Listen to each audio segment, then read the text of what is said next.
What is up, guys? Kartak here, and today I'm here with another Digimon deck profile. Today we'll be going over the Grandiskuwagamon deck profile from BT9. This is one of the final deck profiles for BT9 I'll be doing. I think the next one I'll be doing is the Digimon deck. But yeah, let's just get right into this deck. This deck is super strong. It is pretty budget friendly, and it is. I think when the first set came out, it was definitely topping a lot in the meta. I think some players have figured out ways to play around it now, so the deck is less strong, but it is still a really strong deck, and it is a top contender for BT9. So let's get right into the deck with the Digitomas first. So for the Digitomas, we're running one Mochimon. This just gives you 1000 DP if you have a ancient Insectoid Digimon, so pretty much all your level 5 and above will get the buff.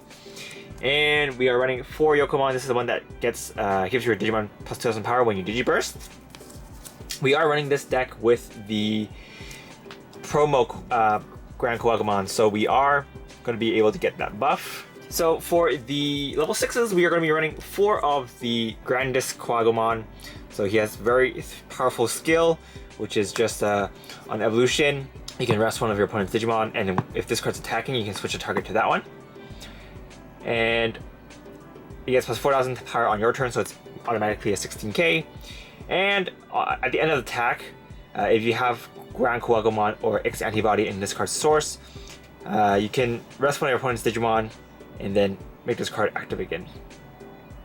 So obviously you can just keep using this effect to, or it's once per turn, but you can use this effect to rest something, attack it, beat over it, unsuspend it, and then rest something else, attack it.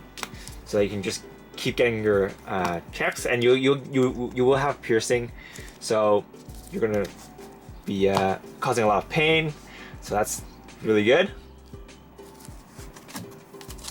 Next, we're going to be running 4 of the promo Grandiskuwagamon. This one is Digiburst 2. Give one of your Digimon plus 1 security check. So most of the time you're going to use this in conjunction with Grandiskuwagamon. So you can just stack your security checks in this one, so that when you attack, or when you attack and pierce, you can unsuspend it to attack again, just to do an OTK. Very nasty combo, and it does cause quite a bit of damage on your opponent's security. So yeah, I quite like this combination. Next, for level 5s, we're going to be running 4 of the Quagmire XAntibody. It Digivolves for free on top of Quagmire, and has 2 abilities. One of them is on evolution. You can just, if you have Quagmire in its source or XAntibody, then you can rest one of your opponent's Digimon, and then if this card is attacking, you can switch a target to that Digimon. So pretty good. Not as applicable as the other one, but you can still use this in conjunction with the XAntibody option card, and the cost reduction is pretty good. Alright, next we are running 4 Quagmire. So this one has a pretty interesting effect. When this card would Digivolve into an Insectoid Digimon, then all your opponent's Digimon will get this effect. So when that Digimon rests, then they get -1 memory. So it's very good floodgate skill, actually. And it also gives your Insectoid Digimon piercing when it's an evolution source. So overall, this promo is very good for green. I think you guys should pick this up if you guys are green players, because he'll come in handy even if it's not if you're never not building this deck. There's just Insectoid is just a huge archetype, especially in the green deck. So I think he'll come in handy. Next, for the level 4s, we're going to be running 4 Stingmon. This is the one from BT3. Once per turn, if you battle opponent's Digimon and destroy it, then you get 1 memory. So since we are going to be attacking opponent's Digimon a lot in this deck, we can run 4 of these just to get some memory refunds and extend your turn for a bit. Next, we are going to be running 4 of the Weedmon, so you know, that's good stuff. When you would Digiburst this card, you can get 1 memory. So again, most of your level 4s are here just to help you extend your turn a bit, so that when you do go into your Quagmire or Grandiskuwagamon, you can just do a little bit more and hopefully extend the OTK or reach the OTK mark. We're also running 2 of the Kabuterimons from the ST4. This is just here for our blocker. Mainly, you just want him here because of this one cost, but in events that you do need a blocker, he does come in handy. Although blockers aren't super great in the current meta right now because there's just so many ways to remove it. I think some people will opt in to play the Woodmon instead because it's 6k, which gives it a little bit more power, but honestly, I think the one cost makes it more effective so that you have more consistency for level 4s in Digivolving with only one cost. But last, for the level 4s, we are running 4 of the Arbomons from BT6. So this just Digivolves on top of a Tamer. For last hits, most of the time you'll be doing all the damage with Grandiskuwagamon, but you won't be able to get that last hit, and this will be here for that. And if you do have Stingmon to get your extra memory, you will have that 2 memory to Digivolve into this to go for game. Next, for the level 3s, we're running 4 of the Quagmire XAntibody. On play or on Digivolution, you can look at top 3 cards and add a Insectoid Digimon or a Machine type Digimon, and then you can also add an XAntibody to your hand. So it's just a searcher, very, very good. Next, we are running 4 of the Quagmire in BT1. Now, this card, I'm still debating whether this card is actually good or not. On one side, it does cost 1 memory to Digivolve for level 3, so that's not very good. But on the other side, you do get a extra security check for this. So, I don't know. I think sometimes he does come in really, really clutch. Just so that even if you do miss your Quagmire, you can still get the extra security check with your Grandiskuwagamon, given that you have the XAntibody in its source. So I think it's still pretty good. But yeah, if you guys don't want this, you can just definitely run this out. Run anything else.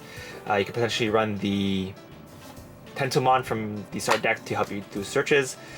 But I think he is perfectly fine.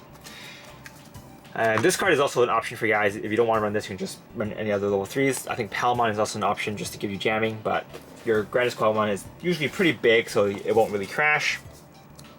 But this one, it acts as a security bomb. When this card is checked in the security, at the end of the battle, you can rest one of your opponent's Digimon and then add this card to your hand. So he's got quite a lot of uses.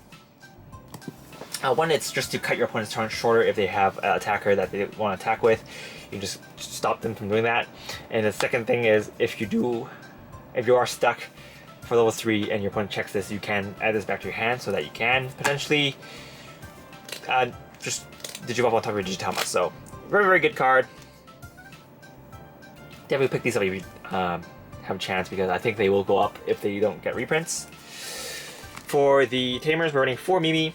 You can run this Ken instead if you want. I like the Mimis just so I can get some extra Digimons on the board so that I can potentially attack for game with a level 3 if I need to.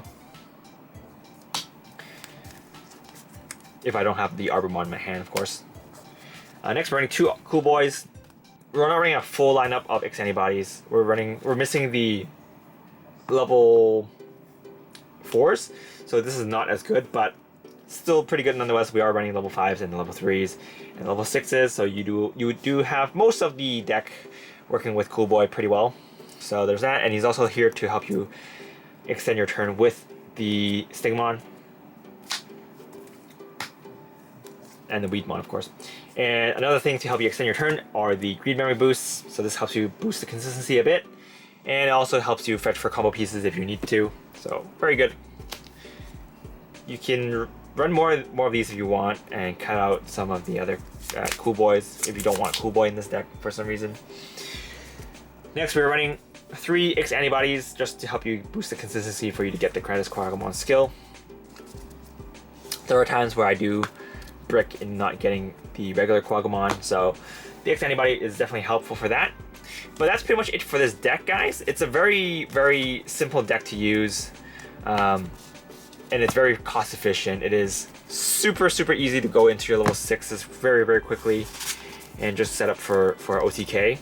So this deck is definitely good for that. I think one of the reasons why you're seeing more security control decks now is because there are so many OTK decks in the meta right now. So the security control will slow those decks down. And I think there are builds with the Grandiskuwagamon that is also adapting to the meta right now that runs red.